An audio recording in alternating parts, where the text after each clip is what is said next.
From Exile's Edge. Part 1. The Banishment.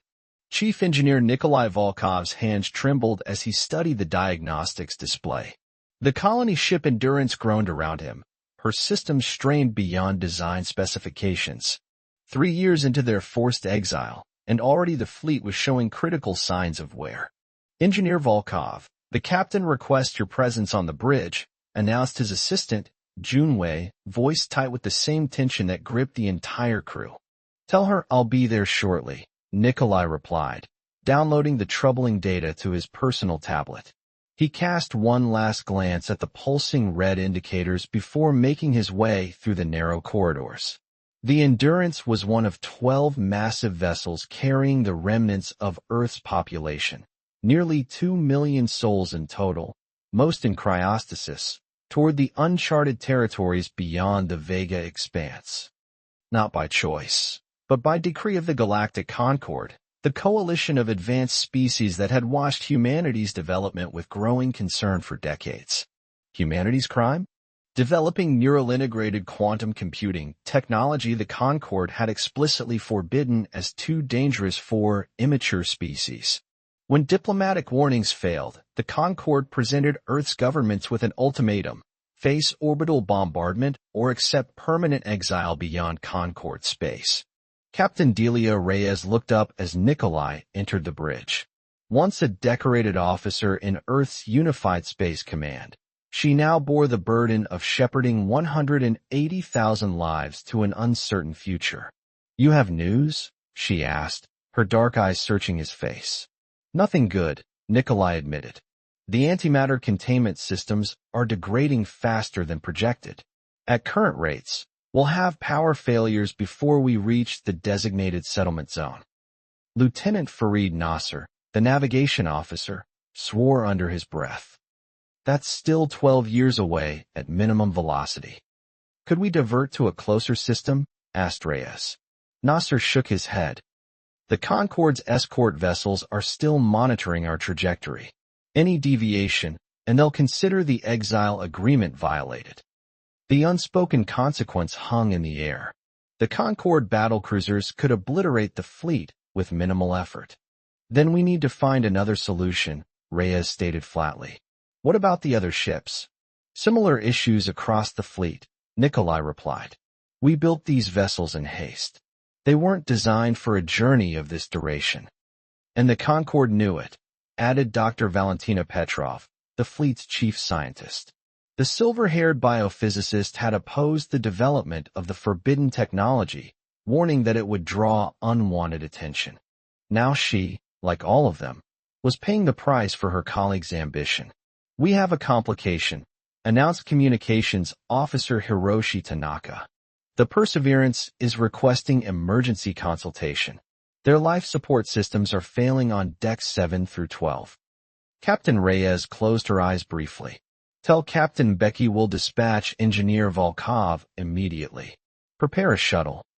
3 months later, the situation had deteriorated further.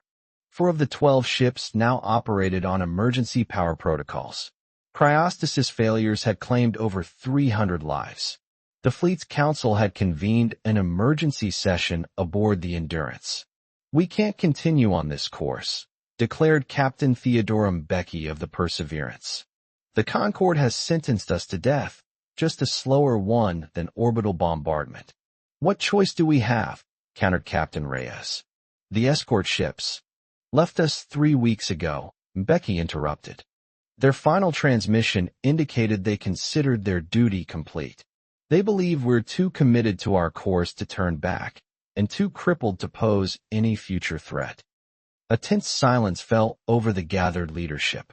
There's a star system approximately 18 months from our current position, Nikolai suggested, pulling up stellar charts. Unmapped by Concord standards, but our preliminary scans show potentially habitable conditions. Diverting there would violate the exile agreement, warned Fleet Admiral Marcus Ishiguro. The agreement that's killing us? Dr. Petrov asked sharply.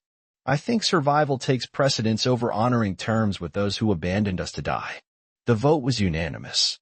The Exodus fleet adjusted course toward the uncharted system, which they designated Haven. As they approached, detailed scans revealed 3 planets with potential for human habitation, though all would require significant terraforming. But it was what they discovered orbiting the system's outer gas giant that changed everything. "I'm detecting an artificial structure," reported Science Officer Tomas Orellana 6 months later, his voice crackling with excitement over the calm, massive energy readings, unlike anything in our database. Nikolai stood beside Captain Reyes on the observation deck of the Endurance, watching as visual feeds showed an enormous ring-shaped station emerging from behind the gas giant's shadowed side. Parts of it were clearly damaged, but the scale was breathtaking, at least 30 kilometers in diameter. "No signs of active life," Orellana continued. "But the technology. Captain, this is far beyond Concorde capabilities." A survey team led by Nikolai and Dr. Petrov boarded the structure 2 weeks later. Its vast, curving corridors were silent and dark, illuminated only by their helmet lights. The architecture defied conventional understanding. Spaces that seemed to bend impossibly, materials that responded to human touch.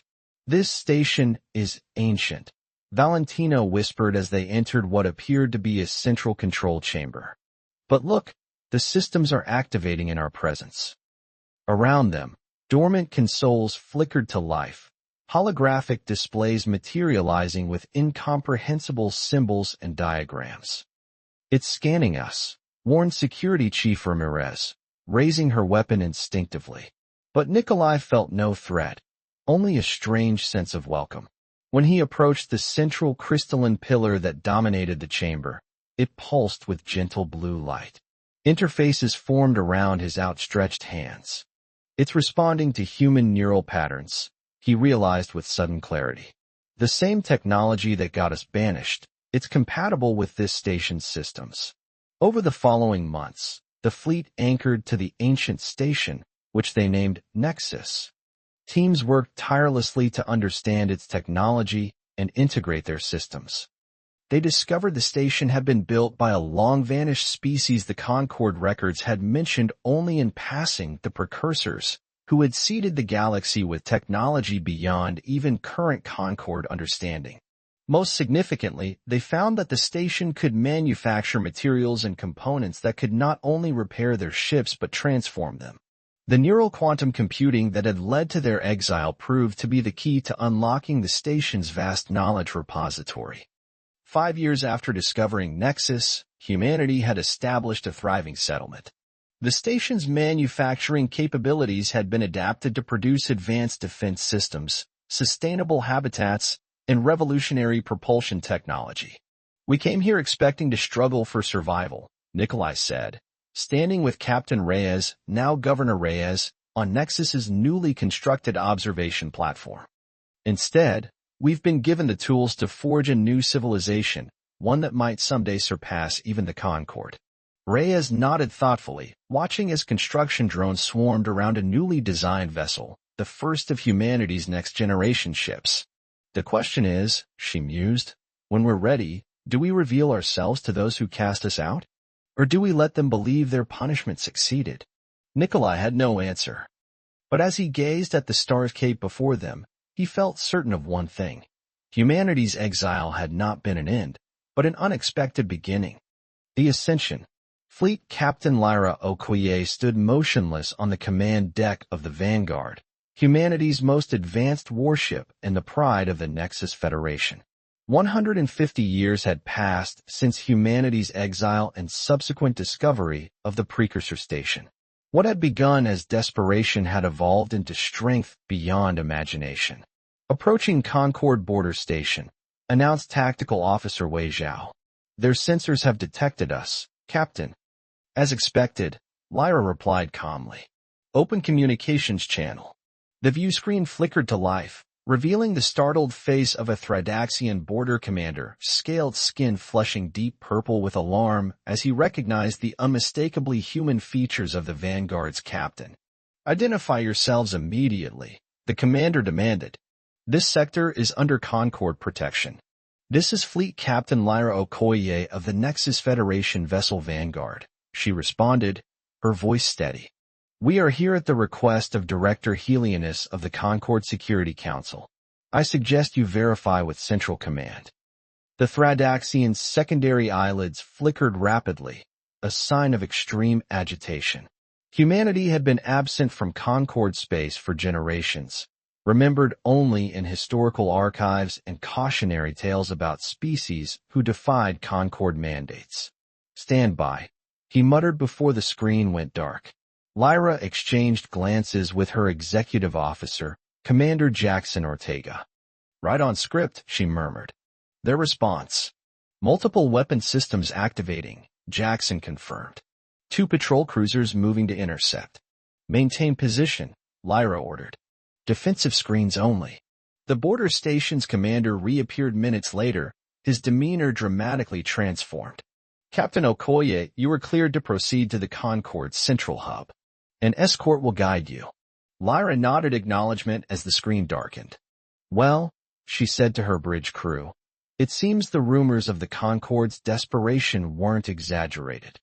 The situation that had brought humanity back into contact with their former judges had begun 6 months earlier, when a Mraxan trading vessel had stumbled upon a Nexus Federation outpost. The encounter had revealed a transformed galaxy, the once mighty Concord fractured by internal conflicts and facing extinction from an entity they called the Void Convergence, a cosmic phenomenon that consumed matter and energy alike. Director Helianus, one of the few Concord leaders willing to consider desperate measures, had extended a classified invitation to the humans whose existence had been all but forgotten. The Vanguard passed through the Concord security perimeter with its escort, drawing stun stares from passing vessels. Its design was unlike anything in known space, flowing organic curves integrated with crystalline structures that pulsed with internal light, a fusion of precursor aesthetics and human innovation. At the Concord Central Hub, a massive space station serving as the governing seat for the remaining unified systems, Lyra led a small delegation into a secure chamber where representatives from 7 major species awaited. Director Helianus, an imposing Erisian with luminescent facial ridges, stood to greet them. "Captain Okoye," he said, his translator converting multitonal speech into standard human language. "Your presence here violates the exile decree of 2187. Under normal circumstances, this would be considered an act of aggression." "These are hardly normal circumstances, Director," Lyra replied. "Your message mentioned extinction-level threat assessments." "Indeed." Helianus gestured toward a holographic display at the center of the chamber. "The Void Convergence has consumed 38 systems in the past decade. Our scientists project total Concord collapse within 15 years. The display showed a spreading darkness that seemed to devour light itself, steadily expanding through what had once been thriving regions of space. "We've detected similar phenomena at the edges of our territory," Lyra acknowledged. "Our analysis suggests it's not a natural occurrence." A ripple of surprise passed through the assembled representatives. "What do you mean?" demanded Counselor Vexen AR of the Thradaxian hierarchy, scales bristling. Dr. Ezekiel Mbeki, descendant of the original Captain Becky and now the Federation's leading xenophysicist, stepped forward. "The convergence exhibits patterns consistent with engineered technology, specifically weaponized space-time manipulation." He activated his own data device, which projected a more detailed analysis of the convergence's expansion. "These are not random fluctuations. There's an algorithm governing its growth." The chamber erupted in overlapping voices until Director Helianus raised a hand for silence. "If what you say is true, then who, or what, created this weapon?" "We don't know," Lyra admitted. "But we've developed technology that can counteract it." "Impossible," stated Representative Calvor of the Centrian Collective. "Our greatest minds have found no solution." "Your greatest minds don't have access to precursor technology," Commander Ortega replied. Another shock wave of murmurs swept the chamber. The precursors were considered near mythical, their artifacts exceedingly rare and highly coveted. "You expect us to believe that exiled humans somehow acquired mastery of precursor science?" Counselor Vexen AR scoffed. Lyra smiled thinly. We don't expect belief. We offer demonstration. 12 hours later, the Vanguard and 3 Concorde observation vessels approached the edge of an infected system, a once vibrant star whose planets had already been consumed by the encroaching void. Deploying resonance beacon, announced Officer Zhao as the Vanguard released a small satellite-like device. The observers watched in stunned silence as the beacon activated, generating expanding rings of bluish energy that intersected with the darkness. Where they connected, the void seemed to recoil, its edges becoming unstable. Phase 2, Lyra ordered. The Vanguard itself began to emit a precisely modulated field that amplified the beacon's effect. The darkness retreated further, revealing glimpses of the devastated system beneath, like lifting a shroud from a corpse. The technology functions by reversing the algorithm, Dr. Mbeki explained to the Concorde observers. Essentially, we're speaking the same language as the Convergence, but issuing countermands. This is merely containment, noted Director Helianus. Not elimination.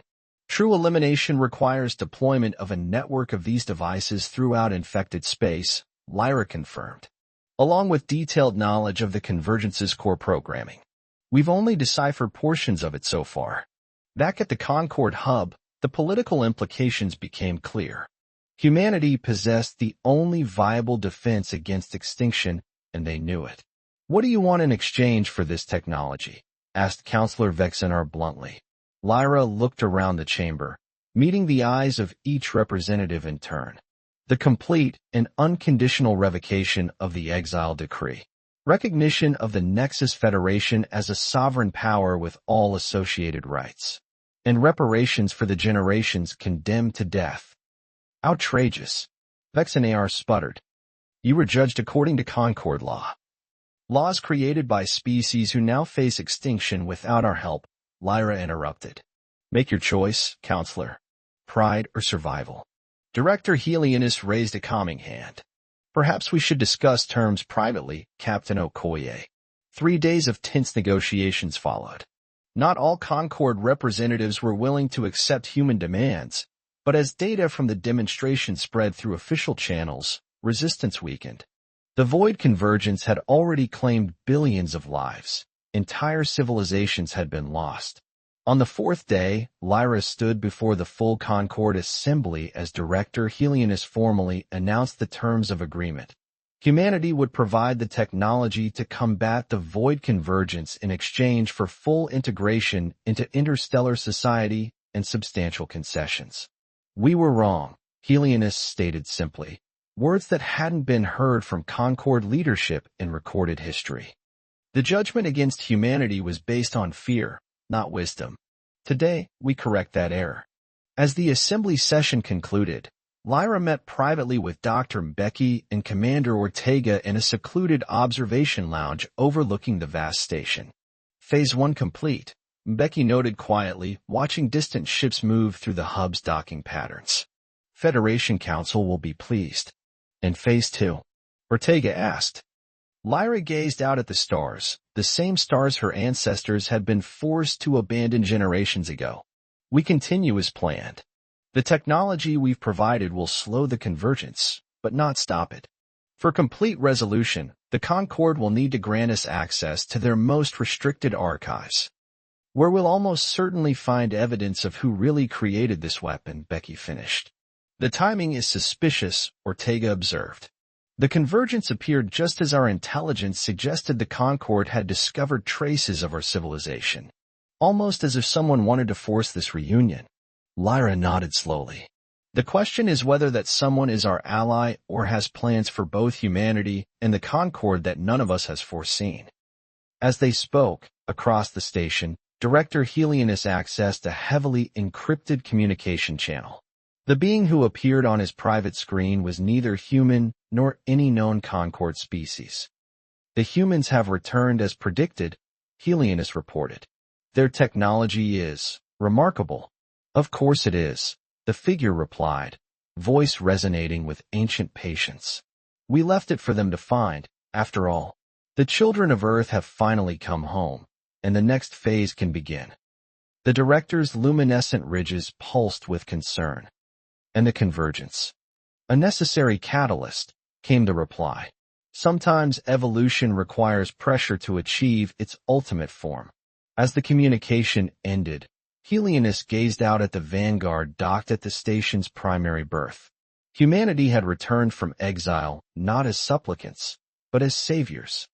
What none yet realized was that both the exile and the return had been orchestrated long before any of them were born, moves in a game played across centuries.